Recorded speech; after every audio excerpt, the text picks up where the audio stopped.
think the environment has been What we're saying is have a heart. We've got to be able to regenerate our There'll economy. be people who are kind, people who are cruel, but that's life. You can be bigoted about bigots. I'm fine with that. What's wrong with Singaporeans? Can I give you some statistics? Credit card debts have increased 56%, Yes. or 3.7 billion, Yes. from 6.6 billion in 2012 Yes. to 10.3 billion Yes. in 2013. The total rollover debt stands at 5.5 billion. These Yes. are the people that roll, and 5.5 billion Yes. for our country is a huge amount. Yes. And about 35 to 40% of the debtors roll over their debt, so that's Yes. almost half. Okay. The average monthly credit card debt has risen almost 1,000 from 4,591 per person in 2008 to 5,488 in 2013. That is the rollover, or that's just the outstanding balance? Outstanding unpaid debt. Unpaid. You see, what I think the one data I know is that about 35% to 40%, about that range of the credit card holder did not make at least one payment in the previous 12 months. Okay, so in other words, why are they not making payment?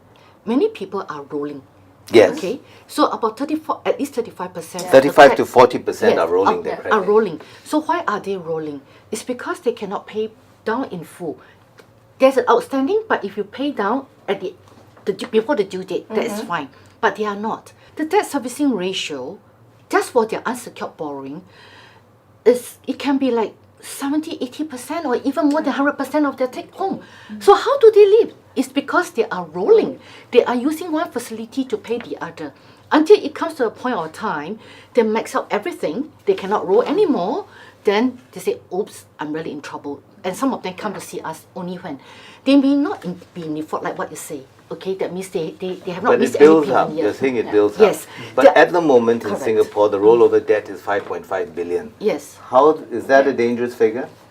Now, these are very skewed sample. They are those who have problems, and Of that's why course. you get to see Of their course. data. So, Yes. so that my first question is, how many are there? Yes. But the amount is 5.5 There are billion five- rollover debt. There are 5.3 million people in Singapore. So how many are we talking about? Okay, your let me put it this way. clients? Out of the 5.3 million people, Yes. I think credit card holders in total is about 1.4 to 1.5 million are credit card. Yes. We have about 1.4 million credit card holders. Yes. Okay. Yes. No. I have to say, we are very small. Okay. Yeah. We just have. So we you know, are we're talking very small. about a few hundreds No, or okay. thousands? At the moment, we have counseled more than 10,000 people over the past 10 years. So it's not a big number. If you Yes. really want to say that, So let's say it's worked on out. average you have 1,000 customers per year. Can we say that? If you want to go by average, yes, but I would say the number has gone up. Yes. All right. Okay. But If there's a of course- crisis, it will Yes. go up. yes, it gone up in 2009. Yes. All right, substantially. It was like average about 700 individuals who come to us in the early years. Then in 2009, it jumped to close to 1,003, almost 80%, about 80%. Then in 10 and 11, it kind of dropped to 1,001 plus to 1,002. For some reasons, in 12, it jumped again to 1,600 over, Yes. from 1,000, close to 1,002 to 1,000, more than 1,006. Yes. Last year there was another increase, smaller. It's about 15% increase. We saw about 1,800 over people last year. Yes. All right. Okay, Now, so because let me interrupt here. Let's assume that you have 1,800 people in trouble. That's why they come to you. 1,800 over 5.3 million.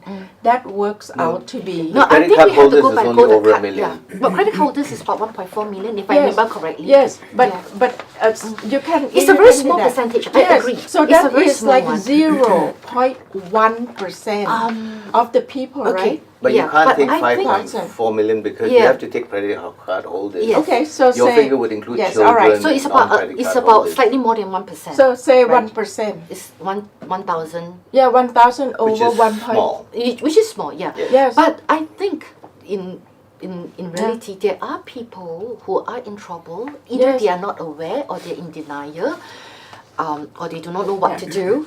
That they will have to deal with the situation when the MAS guideline change take effect from next year, because people who are rolling for more than 3 months consecutively, for more than 12 times of their income, their account will be frozen. They Yes. cannot use the facilities anymore.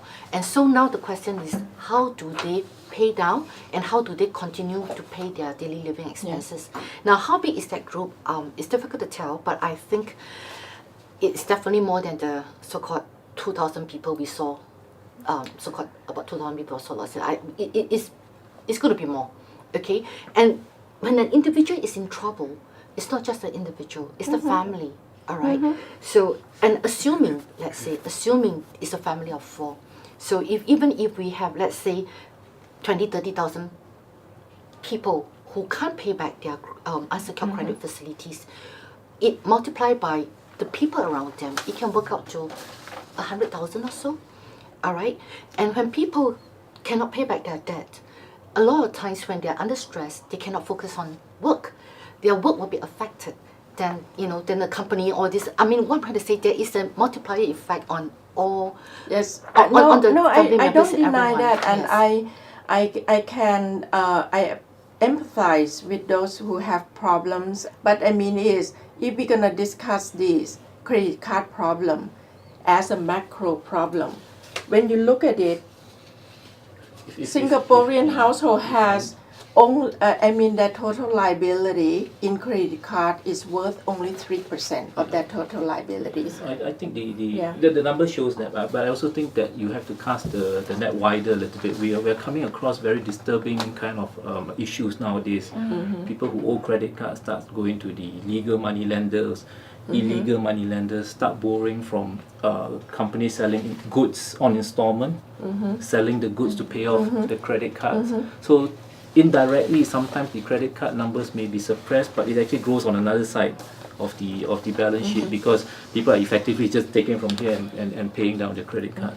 So I think if we can take the point by the professor, doctor, the problem is relatively not very large in Singapore. In fact, we are quite okay, but there's still reason for concern, because the numbers are growing, and also the people affected really need help. Yes. I think Dr. Siri is correct. If you look at the numbers that she has prepared on the macro level, we looks pretty good. Where is the rock solid? Yeah, we look pretty balance good. Yeah. sheet? But the thing is that there are pockets of people, like you said, absolutely. that they are in trouble and they need help. Yes. Yes, see? and no one dispute that. But my point is the following. My point is we have to be very careful, particularly the media has a lot of responsibility. When you report something, and I always laugh because it's a fallacy of the number. For example, we say that, credit card debt rose 14% last year, and that will cause a lot of anxiety. But then when you ask yourself, what is the base? Right? From $5 billion in this rich economy, $5 billion is very small compared to the asset of 1.7 trillion. And so 15%, 14% of a small base in the macro level is not a problem. Okay. So I guess that in order to solve the problem correctly, we have to first identify the problem correctly. Is this a macro problem? If not, then let's just focus on those who are affected and who are they and what we can do for them.